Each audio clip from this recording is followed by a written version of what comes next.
जय हिंद दोस्तों, आपका स्वागत है हमारे यूट्यूब चैनल पॉली 548 में। जैसा कि हमने कल आपको आपकी प्रश्नावली अभ्यास 2B कंप्लीट करवा दी थी और आज हम अभ्यास 2C देखेंगे। उससे पहले जो हमने आपको लास्ट टॉपिक पढ़ाया था पूर्ण संख्याओं पर संक्रियाएं तथा गुणधर्म, उसके बारे में जो पहले वीडियो इससे पहले दिया था आपको, उस वीडियो में कुछ टॉपिक बताए थे, तो उसको पहले एक बार रिवाइज कर लेते हैं कि पूर्ण संख्याओं पर संक्रियाएं कौन कौन सी हैं। पहला आता है उसमें पूर्ण संख्याओं में योग का प्रगुण। तो योग का पहले नंबर पर आता है योग का समवर्ग गुणक। समवर्ग गुणक का मतलब है कि अगर हम दो किसी पूर्ण संख्याओं का योगफल करें, अगर किसी संख्या को जोड़ें, कोई पूर्ण संख्या को जोड़ें, जैसे 3 और 4 या 5 या 6 या 0 1, अगर उनको जोड़ते हैं और उसको जोड़ने पर जो योगफल प्राप्त होता है हमें वो क्या प्राप्त होता है, एक पूर्ण संख्या प्राप्त होती है। हमें दो पूर्ण संख्याओं को जोड़ने पर हमें एक पूर्ण संख्या प्राप्त होती है। जैसे हम अगर कोई संख्या 3 और 4 को जोड़ें तो ये क्या हमारी पूर्ण संख्या है और ये भी क्या हमारी क्या पूर्ण संख्या है। इसको जोड़ने पर क्या प्राप्त होता है, हमें एक पूर्ण संख्या ही प्राप्त होती है। ये तो हो गया पहला योग का समवर्ग प्रगुण। दूसरा आता है योग का क्रम विनिमय प्रगुण। योग का क्रम विनिमय प्रगुण में बताया था हमने, अगर हम आपको 3+5 जोड़ें या 5+3 जोड़ें तो सेम आना चाहिए। ये हमारा क्या आता है, सेम आता है। ये हमारा क्या कहलाता है, योग का क्रम विनिमय प्रगुण कहलाता है। और तीसरा है इसमें, तीसरा हमारा योग का तत्समक अवयव। योग का तत्समक अवयव हमारा क्या होता है, 0 प्लस जोड़े हम, जैसे 1 0 + 0 0 + 2, यहाँ पे कुछ भी आए लेकिन यहाँ पर संख्या क्या है, 0, मतलब इस संख्या का किसी संख्या पर जोड़ने पर कोई इफेक्ट ना पड़े। 0 में 1 जोड़ेंगे कितना आएगा, 1, 0 में 0 जोड़ेंगे कितना आएगा, 0, 0 में 2 जोड़ेंगे कितना आएगा, 2, मतलब इस 0 का कोई इफेक्ट तो पड़ नहीं रहा है इसमें। इस 2 लिखा है तो हमने ज्यों का त्यों आ रहा बिल्कुल, ये भी ज्यों का त्यों, ये भी ज्यों का त्यों, मतलब इसका कोई इफेक्ट नहीं पड़ती। यह संख्या हमारी क्या कहलाएगी, तत्समक अवयव कहलाएगी। क्या कहलाएगी, तत्समक अवयव कहलाएगी। अब हमारा तीसरा हो गया ये। चौथा टॉपिक आता है हमारा योग का सहचर। सहचर प्रगुण में हमने आपको क्या बताया था, सहचर प्रगुण में बताया था हमने आपको, जैसे 2 + 3 + 4 लिखा है, अगर हम पहले इनको को जोड़ें 2 और 3, 5 + 4 = 9 आता है। इसी प्रकार अगर इसे दूसरे टाइप से लिखें 2 + 3 + 4, अगर हम 3 और 4 पहले को जोड़ दें, 3 और 4 को पहले जोड़ दें, 2 + यानी 2 + 3 और 4 7 = 9, यहाँ भी 9, यहाँ भी 9। इसका मतलब क्या होता है, ये क्या करता है, सहचर प्रगुण का भी पालन करता है। हमारा मतलब ये योग का सहचर प्रगुण कहलाता है। इसकी परिभाषा इस प्रकार है कि तीन पूर्ण संख्याओं को क्रम में जोड़ते समय किन्हीं दो पूर्ण संख्याओं का समूह पहले बना लेने से, मतलब ये हम समूह है किस्म से, समूह पहले बना लेने से योगफल में अंतर नहीं पड़ता है। चाहे पहले समूह पहला दूसरे का समूह बना लें हम, या दूसरे या तीसरे का समूह बना लें, तो इससे कोई इफेक्ट नहीं पड़ता जोड़ना, योगफल हमेशा समान आता है। और हमने दूसरा टॉपिक पढ़ा था इसी के अंदर, पूर्ण संख्याओं पर घटाने का समवर्ग प्रगुण। पूर्ण संख्याओं पर घटाने का समवर्ग प्रगुण इस प्रकार है कि ये इसका पालन नहीं करता है। योग का तो करता है लेकिन घटाने का ये संक्रियाओं में पालन नहीं करता, मतलब प्रगुण प्रदर्शित नहीं करता। ये घटाने पे इस प्रकार प्रदर्शित नहीं करता। जैसे हमने मान ला कोई समूह लिया, हमने 8 और 5 का लिया यहाँ पर, और 9 और 5 लिया हमने, और जैसे 3 और 2 लिया। मान लो पहले एक समूह को लेते हैं, तो 8 में से 5 गए बराबर 3, यही पूर्ण संख्या, यही पूर्ण संख्या, घटाने पर पूर्ण संख्या प्राप्त होगी। अब 9 में से 5 गया, यहाँ ले लो आप 4, 9 में से 5 गया 4, सही है। 9 क्या हमारी पूर्ण संख्या है, यही हमारी क्या पूर्ण संख्या, यही हमारी क्या है पूर्ण संख्या। अब हम 3 में से अगर 4 घटा रहे, 3 में से 4 जाएगा कितना बचेगा, -1 आएगा। अगर हम उल्टा घटाते हैं तो वो क्या आता है, माइनस में आ जाता है। माइनस में आ जाएगा तो वो क्या होगी, पूर्ण संख्या नहीं होगी। पूर्ण संख्या कहाँ से होती है, 0 से लेकर के, और 0 के इस साइड की हालत -1 -2, ये हमारी क्या होती है, पूर्ण संख्या नहीं होती है। तो ये हमारा इस प्रगुण का पालन नहीं करता, मतलब यह प्रगुण प्रदर्शित नहीं करता है कि पूर्ण संख्या पर घटाने का मतलब दो अगर कोई हम दो पूर्ण संख्याओं को घटाते हैं तो ये पूर्ण संख्या प्राप्त नहीं होती, कभी कभी प्राप्त होती, कभी कभी प्राप्त नहीं होती, मतलब ये पूरी तरह लागू नहीं होता है। तो हम अब चलते हैं अपने नेक्स्ट टॉपिक की ओर। नेक्स्ट टॉपिक था हमारा घटाने, योग पर हो गया, घटाने पर हो गया, अब आएंगे हम गुणा पे। पूर्ण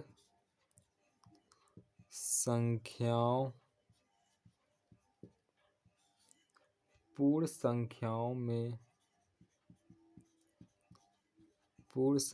में गुणा का प्रगुण या गुणा के प्रगुण। प्रगुण का मतलब होता है बहुत सारे गुण। तो इसमें पहला प्रगुण आता है कि गुणन का संवरक प्रगुण। गुणन का संवरक प्रगुण, गुणा का संवरक प्रगुण। तो गुणा का संवरक प्रगुण क्या कहलाता है हमारा? जैसे हमने पूर्ण संख्याओं के युग्म लो, कोई पूर्ण संख्याओं युग्म मतलब कोई समूह लो 0 और 8, ये ले लिया, मान लो हमने एक ले लिया, हमने 2 और 5, एक लिया हमने 8 और 12, 3 समूह लिए हमने, ठीक है। युग्म की संख्याओं को परस्पर गुणा करके देखते हैं। मान लो 0 गुणा इसका, पहले हम लोग 0 गुणा 8 करा, कितना आएगा? 8 ही आएगा, यहाँ कर लो। अगर हम 2 गुणा 5 करते हैं तो कितना आएगा? 10 आएगा। 8 कहाँ से आएगा, सॉरी 0 आएगा। अगर हम 8 गुणे 12 करते हैं कितना आएगा? 96। हमने यहाँ पर क्या देखा? 0 भी हमारी क्या है? पूर्ण संख्या। 8 भी हमारी क्या है? पूर्ण संख्या। इसका गुणा करने पर क्या प्राप्त होता है? हमें एक पूर्ण संख्या प्राप्त होती है। यहाँ पर हमने क्या देखा? 2 भी है पूर्ण संख्या और 5 भी पूर्ण संख्या, इनका गुणा करने पर क्या प्राप्त होता है हमें? 10, यानी ये भी पूर्ण संख्या प्राप्त होती है। इसी प्रकार इस समूह में हमने देखा कि 8 भी पूर्ण संख्या है और 12 भी पूर्ण संख्या है, और हमारा ये गुणा करने पर 96 भी क्या निकल कर आता है? पूर्ण संख्या प्राप्त होती है। इसलिए हम कह सकते हैं ये गुणन का संवरक प्रगुण कहलाएगा। तो इसकी परिभाषा इस प्रकार है कि पूर्ण संख्याओं का गुणनफल सदैव पूर्ण संख्या होता है, यह गुणन संक्रिया का संवरक प्रगुण है। इस प्रकार आप अपनी कॉपी में लिख सकते हैं। तो चलते हैं अपने नेक्स्ट प्रगुण की ओर। दूसरा क्या है? गुणा का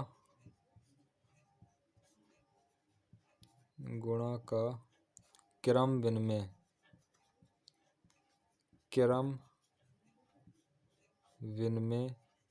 प्रगुण। गुणा का क्रम विनिमय प्रगुण। तो जैसा कि हमने योग में देखा था, क्रम विनिमय योग में किस प्रकार था हमारा? कि 2 + 3 अगर +4 कर दें तो क्या आएगा? तो भी 9 ही आएगा। अगर हम 2 + 3 + 4 इस प्रकार कर दें तो भी क्या आएगा हमारा? 2 3 5 4 9 ही आएगा। इसी प्रकार हम गुणे में भी करते हैं। गुणा में कैसे करते हैं? गुणा में हम इस प्रकार करेंगे कि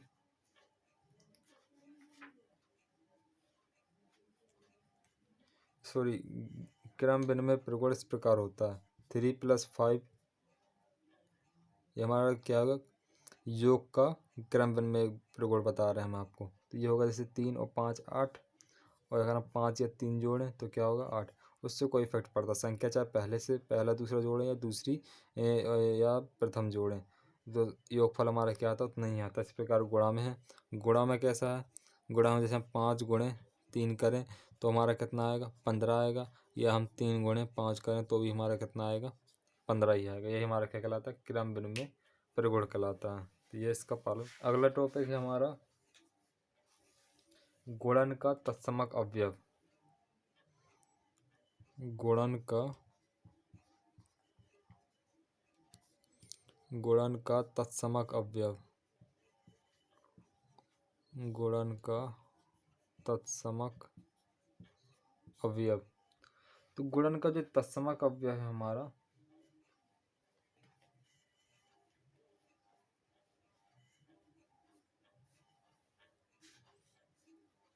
गुणन का हमारा जो तत्समक अवयव है, जैसे मान लो यहाँ पर लिखा है 1 गुणन 0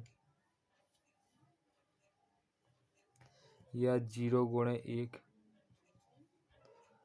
मान लो यहाँ लिखा है 1 गुणे 1 या लिखा है 1 गुणे 2 बराबर 2 गुणे 1 या फिर लिखा है यहाँ 1 गुणे 3 बराबर 3 गुणे 1। तो हम यहाँ देखते हैं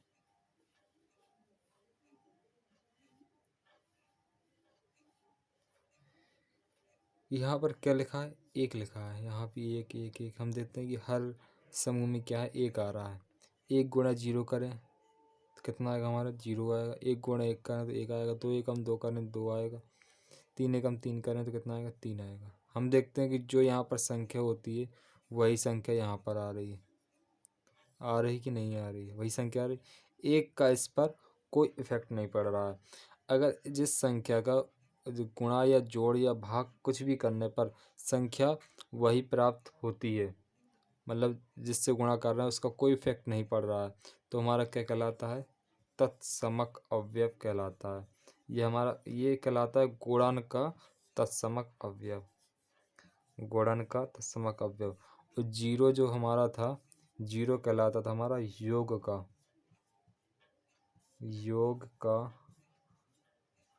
तत्समक अवयव। 0 कहलाता था हमारा योग का तत्समक अवयव।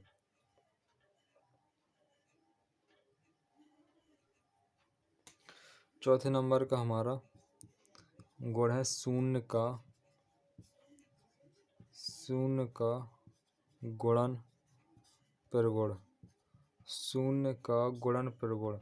शून्य का गुणन प्रगुण कहलाता है हमारा, जैसे हम मान लो 0 गुणे 0 लिखा है, 0 गुणे 2 लिखा है, 0 गुणे 100 लिखा है, 0 गुणे 8 लिखा है। यहाँ क्या आएगा 0, यहाँ क्या आएगा 0, यहाँ क्या आएगा 0। शून्य का गुणन प्रगुण इस प्रकार से प्रदर्शित होता है। मान लो किसी भी पूर्ण संख्या और शून्य का गुणनफल हमेशा क्या होता है, शून्य होता है। इससे ये पता चलता है हमें। अगर हम किसी भी संख्या में शून्य का गुणा करते हैं, चाहे वो पूर्ण संख्या हो या प्राकृतिक संख्या हो या ऋणात्मक संख्या हो, कोई भी संख्या हो, उससे हमें क्या प्राप्त होता है, केवल शून्य ही प्राप्त होता है। तो ये हमारा क्या कहलाता है, शून्य का गुणन प्रगुण कहलाता है। नेक्स्ट गुण है हमारा गुणन का सहचर प्रगुण। गुणन का सहचर प्रगुण। गुणन का सहचर प्रगुण या गुण कह सकते हैं।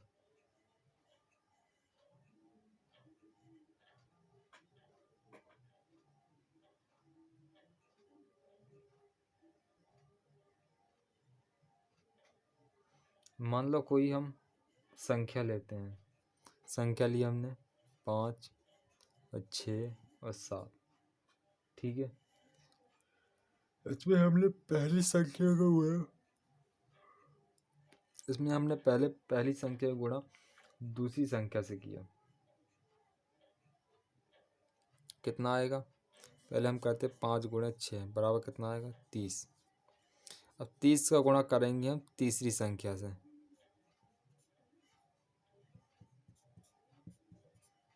तीसरी संख्या कौन सी, 7 हमारी। 7 से गुणा करेंगे कितना आएगा, 210।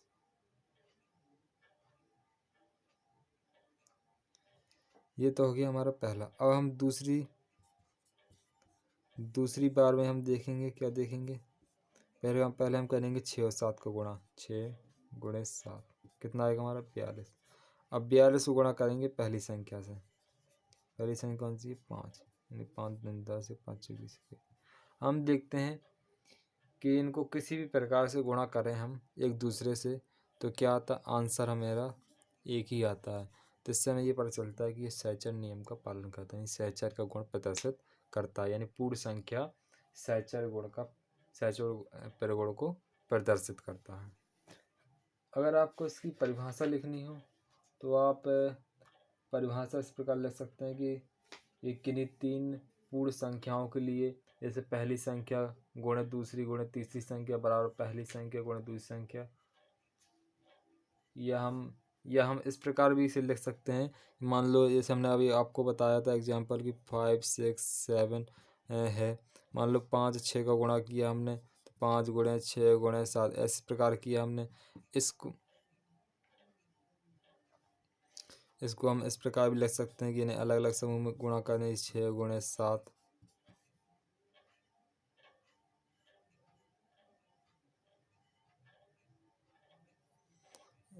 या फिर हम इसको इस प्रकार लिख सकते हैं 5 × अगर हम लिखना 6 + 7, तो इसको हम किस प्रकार लिख सकते हैं, 5 × 6 लिखेंगे, इसका गुणा पहले इसमें होगा, फिर इसका गुणा फिर इसमें होगा, प्लस चिन्ह लगा देंगे, 5 × 7।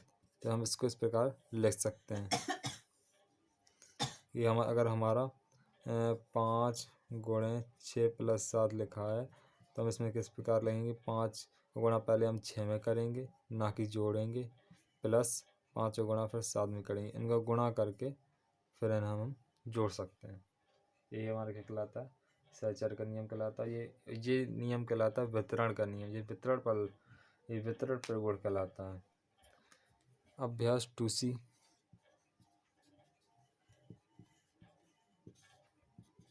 अभ्यास 2C में पहला क्वेश्चन दिया गया है। पहला क्वेश्चन दिया गया कि अपनी अभ्यास पुस्तिका में गुणन संक्रिया के प्रगुणों के आधार पर निम्नांकित कथनों में रिक्त स्थान की पूर्ति कीजिए।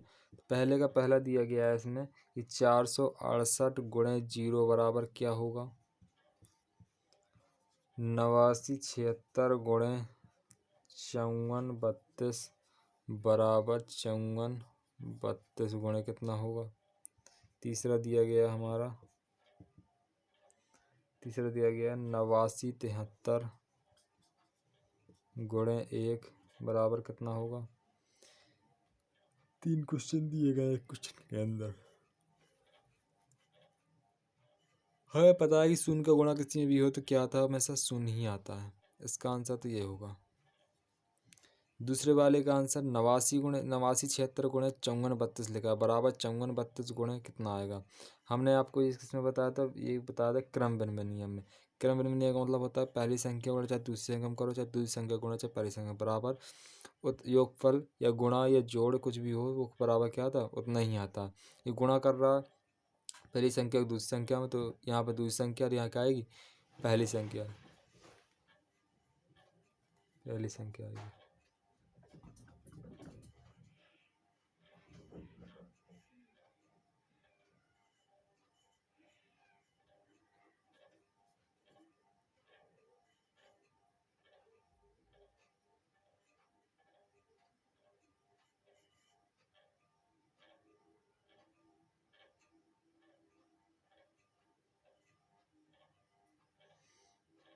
तो यहाँ क्या आएगी, हमारी पहली संख्या आएगी। अब हम बात करते हैं तीसरे की।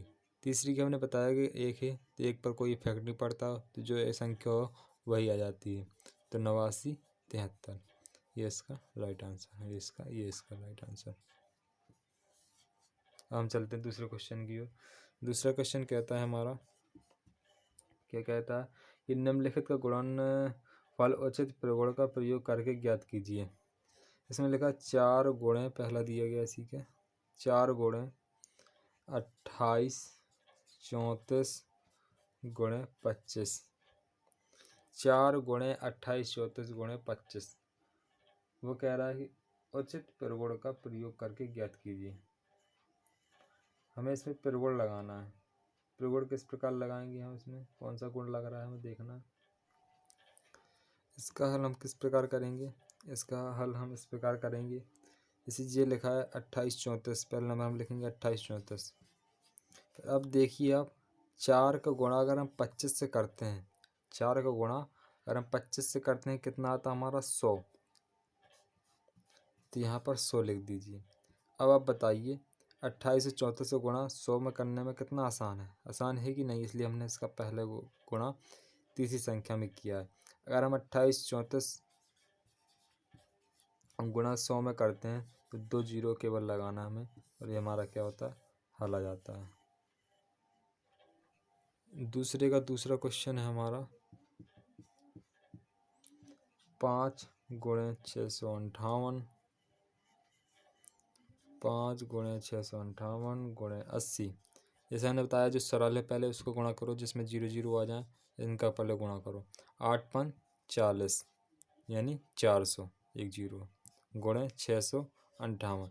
अब आप कर दीजिए 4 का गुणा सीधे सीधे इसमें, और 2 0 पीछे लगा दीजिएगा। 4 8 32, 32 की 2 हंसल लगी 3, 4 पंचे 20 3 23 की 3 हंसल लगी 2, 4 छंग 24 2 26। आप अपने हिसाब से गुणा कर सकते हैं, लेकिन इसका और इसका पहले कीजिएगा, इसका बाद में करिएगा। ये हमारा राइट आंसर। इसी का तीसरा क्वेश्चन है हमारा, इसी का दूसरा क्वेश्चन है हमारा 25 गुणे 48 37 गुणे 40। जैसे हमने बताया इस छोटी संख्या उसका अगर 0 0 में आ रहा है आंसर, पहले इसको गुणा की, पहले तीसरा गुणा करना 25 चौको 100 यानी 1000 गुणे 48 37। इसका सिंपल सा गुणा है, गुणा करने पे क्या प्राप्त किया हमें 48 37, 3 0 हैं, 3 0 लास्ट में लिख दीजिए, ये हमारा गुणा हो गया। आप अपने हिसाब से गुणा कर सकते हैं। हम चलते हैं क्वेश्चन नंबर तीसरे की ओर। क्वेश्चन नंबर तीसरे का पहला है हमारा, वो कह रहा है वितरण प्रगुण का प्रयोग करके निम्नांकित में से प्रत्येक का गुणनफल ज्ञात कीजिए। इसमें कह रहा है वितरण प्रगुण का प्रयोग कीजिए। वितरण प्रगुण क्या था पहले इसको समझ लेते हैं। वितरण प्रगुण था हमारा, जैसे कोई संख्या है तो हम क्या करेंगे, पहली संख्या गुणे दूसरी संख्या प्लस तीसरी संख्या बराबर क्या हो जाता था हमारा, पहली संख्या गुणे दूसरी संख्या प्लस पहली संख्या गुणे तीसरी संख्या, इस प्रकार लिखते थे हम। सेम इसी प्रकार हमें इसको बनाना है। पहली संख्या तो हमारी लिखी है ज्यों की तो पहली संख्या उतार ली हमने। अब दूसरी संख्या और तीसरी संख्या इसको एक साथ लिख दिया इन लोगों ने, तो हम देखेंगे दूसरी संख्या हमारी यहाँ क्या बनेगी। हम इसको क्या लिख सकते हैं, 1000 लिख सकते हैं। 1008 लिखा तो 1000 लिख सकते हैं, प्लस 8 कर सकते हैं। हो गया 1000 और 8 को जोड़ेंगे आप तो कितना आएगा, 1008। तो अब इसका आप गुणा कर दीजिए तो आसानी से आपका गुणा हो जाएगा। इसमें क्या बताया गया है, इसे गुणा करने पर पहली संख्या गुणे दूसरी संख्या हमारी ये 1000, प्लस चिन्ह लगा, प्लस का चिन्ह लगा दीजिए। पहली संख्या गुणे दूसरी संख्या। अब इसका आप आसानी से गुणा कर सकते हैं, गुणा करके इनको जोड़ दीजिए। 8 7 56 की 6 हंसल लगी, 5 8 64 और 5 69 की 9 हंसल लगी 6, 8 चौको 32 और 6 38। इनको आप आसानी से जोड़ सकते हैं। 6 की 6, 9 की 9, 8 की 8, 3 7 10, 1 8 9 4। आप इसको यहाँ पर आसानी से जोड़ सकते हैं कि 487 ट्रिपल 0, यहाँ क्या 38 96, 0 6 से 6 जुड़ गया, 9 9 आ गया, 0 8 8 आ गया, 7 3 10 की 0 तो लगी 1 8 9 4, इस प्रकार जुड़ गया। ये हमारा क्या होगा, राइट आंसर होगा। हम चलते हैं नेक्स्ट क्वेश्चन की ओर। इसी के ये तीसरे का हमारा दूसरा क्वेश्चन है, 998 गुणे 436। इसको किस प्रकार लिख सकते हैं, हमें इसको सरल बनाना है। कुल मिलाकर सरल कैसे बनाएंगे हम, 436 ले रहा, 436 को गुणा करेंगे हम किसी में तो बहुत देर में होगा। 436 को पहली संख्या मानते हैं, 436 का माना पहली संख्या गुणा। अब यहाँ देखिए ये कुछ 1000 के नज़दीक दिख रहा है। 998 पहले हमने कौन सा संख्या करा था, 1008 का किया था, उसको जोड़ दिया था 1000 प्लस 8। ये देखिए 1000 में से इसमें कुछ घट रहा है, घट रहा है कि नहीं घट रहा है। 1000 में से अगर हम 2 को घटा दें तो कितना प्राप्त होगा हमें, 998 पता चलेगा कि नहीं आएगा। 998 अगर 2 जोड़ देंगे हम तो कितना आएगा, 1000 आएगा। तो हम घटाएंगे, घटाने पर क्या होगा, हमें गुणा करने पर आसानी होगी। 1000 में से 2 घटाएंगे हम कितना प्राप्त होगा, 998। उसी की जगह हमने क्या लिख दिया है, 1000 माइनस 2। ये भी आपका एक नियम है ये हमने आपको बताएंगे, स्किप हो गया तो ये हमने बता देते हैं। ये आपका 7वां नियम था। 7वां नियम था आपका गुणन का घटाने पर वितरण। तो ये इसका नियम भी लागू होता है। इसका नियम कैसा था कि पहली संख्या गुणे दूसरी संख्या माइनस तीसरी संख्या बराबर पहली संख्या गुणे दूसरी संख्या माइनस पहली संख्या गुणे तीसरी संख्या। इस प्रकार था ये।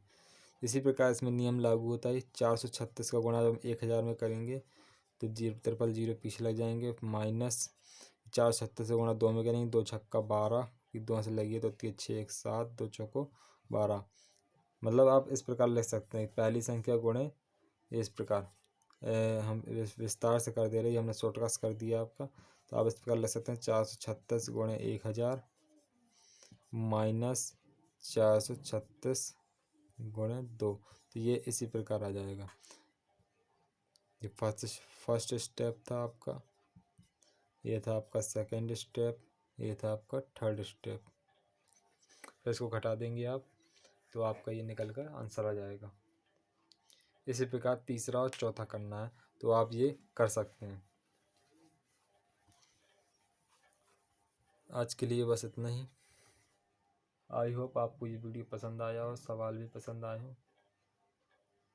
जो भी क्वेश्चन है आपको आप कमेंट बॉक्स में पूछ सकते हैं, और अगर आपको उसकी PDF चाहिए तो भी आप कमेंट बॉक्स में सेंड का ऑप्शन कर सकते हैं, मतलब सेंड कमेंट कर दीजिए तो हम आपको उसमें PDF लिंक पिन करवा देंगे, तो जिससे आप उसे आसानी से डाउनलोड कर सकते हैं। और अगर आपको उसमें से कोई क्वेश्चन समझ में ना आए तो आप उसमें कमेंट बॉक्स में पूछ सकते हैं, उसको हम अगली वीडियो में समझाने की कोशिश करेंगे। तो आई होप आपको तो पसंद आ ही गया होगा ये वीडियो, तो आप अपने दोस्तों के साथ इसको शेयर भी कीजिए, और आप इस चैनल को सब्सक्राइब कीजिए, इससे आपको नए नए अपडेट्स जल्दी आपके मोबाइल में मिलते रहें। आए मिलते हैं नेक्स्ट वीडियो में।